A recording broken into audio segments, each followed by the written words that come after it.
Desde finales del siglo II y, sobre todo, a lo largo del siglo III, el Imperio Romano comenzó a experimentar una creciente presión en sus fronteras del Rin y el Danubio por parte de diversos pueblos germánicos. La llamada crisis del siglo III, entre el 235 y 285, marcada por la anarquía militar y una sucesión interminable de emperadores efímeros, debilitó las defensas y facilitó incursiones constantes.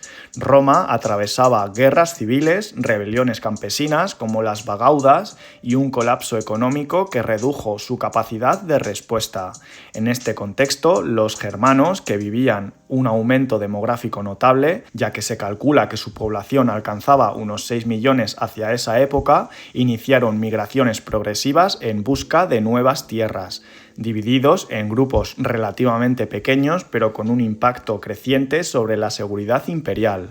Los primeros choques significativos se produjeron en las guerras marcomanas, entre el 166 y 180, cuando marcomanos y cuados irrumpieron en la frontera danubiana.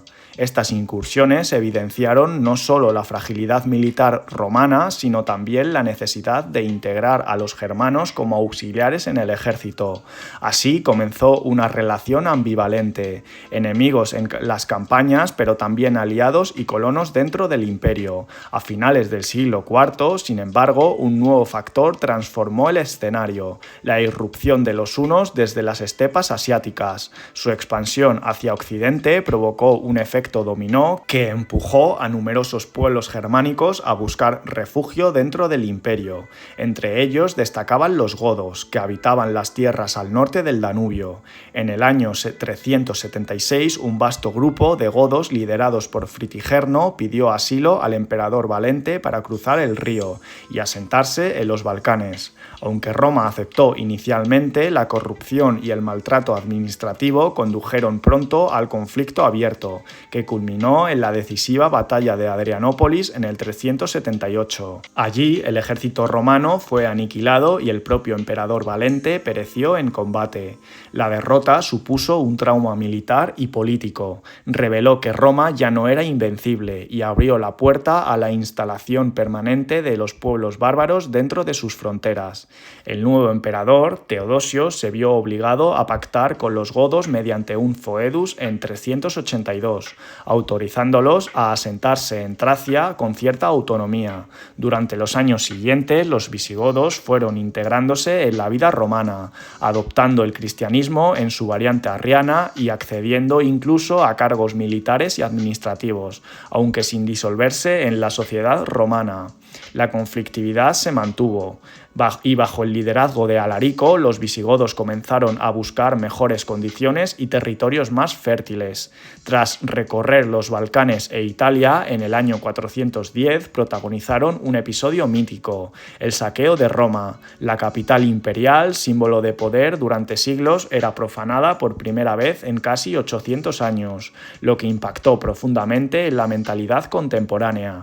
Poco después, los visigodos terminaron instalándose en el sur de la Galia gracias a un nuevo foedus en el 418, donde fundaron el reino de Tolosa, primer paso hacia una monarquía estable en Occidente. Mientras tanto, la frontera renana sufría su propio colapso. El invierno del 406 fue especialmente riguroso y permitió que masas de suevos, vándalos y alanos cruzaran el Rin helado. Este movimiento, considerado por muchos cronistas como la gran invasión por excelencia, introdujo a decenas de miles de bárbaros en la Galia. Avanzaron sin apenas resistencia hacia Hispania, donde se instalaron en 409. Los suevos ocuparon el noroeste, estableciendo el reino suevo en Galicia, mientras que vándalos y alanos se repartieron Lusitania, Bética y Cartaginense. La debilidad romana llevó a que incluso estos movimientos fueran en parte pactados por generales sublevados, lo que muestra muestra hasta qué punto el poder imperial estaba fragmentado.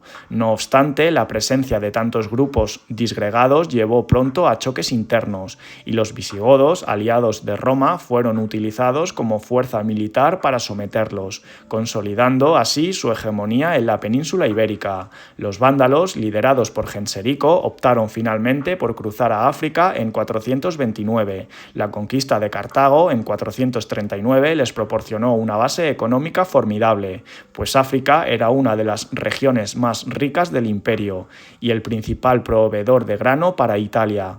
Desde allí, los vándalos se convirtieron en una potencia naval que dominó el Mediterráneo occidental, saqueando incluso Roma en el año 455. Por su parte, los suevos mantuvieron durante 2 siglos su reino en Galicia, hasta ser absorbidos por los visigodos, mientras que los alanos desaparecieron pronto como entidad política autónoma. El siglo V fue testigo de un panorama cada vez más complejo. La irrupción de Atila y los hunos añadió una nueva dimensión al conflicto. Tras someter a los ostrogodos y aterrorizar los Balcanes, Atila dirigió sus fuerzas contra Occidente.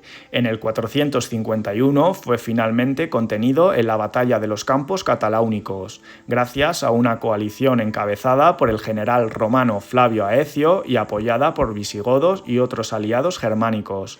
Aunque la amenaza una desapareció tras la muerte de Atila en 453, las secuelas del enfrentamiento contribuyeron a consolidar la presencia de germanos como actores imprescindibles en la política imperial.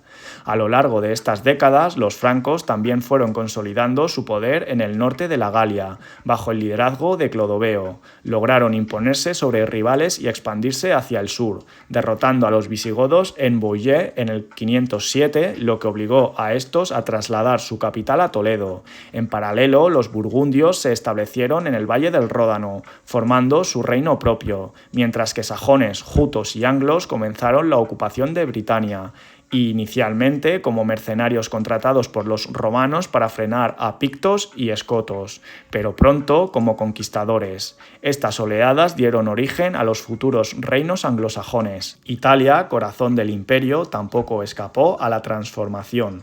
En 476, Odoacro, líder de origen érulo, aunque las fuentes discrepan sobre su etnia exacta, depuso al joven Rómulo Augustulo, último emperador de Occidente, y envió las insignias imperiales a Constantinopla, proclamándose rey de Italia. Su dominio, sin embargo, fue breve, pues en 489 llegaron los ostrogodos dirigidos por Teodorico el Grande, instigados por el emperador oriental Zenón. Tras derrotar a Odoacro en varias batallas y sitiarlo en Rávena, Teodorico lo eliminó en 493 y fundó el reino ostrogodo en Italia, con una administración que combinaba tradición romana y estructuras germánicas. Al concluir este proceso, los territorios que habían conformado el Imperio Romano de Occidente se encontraban fragmentados en una serie de reinos germánicos: los visigodos en Hispania y parte de la Galia, los francos en el norte de la Galia, los burgundios en el Ródano, los vándalos en África, los suevos en Galicia, los ostrogodos en Italia, y aunque cada uno de ellos mantuvo sus propias tradiciones, también adoptaron elementos fundamentales del legado romano, como el derecho, la religión y la administración. Así, la transición de la antigüedad tardía a la Edad Media estuvo marcada por la fusión progresiva de costumbres germánicas y romanas, que acabó sentando las bases de la civilización europea medieval.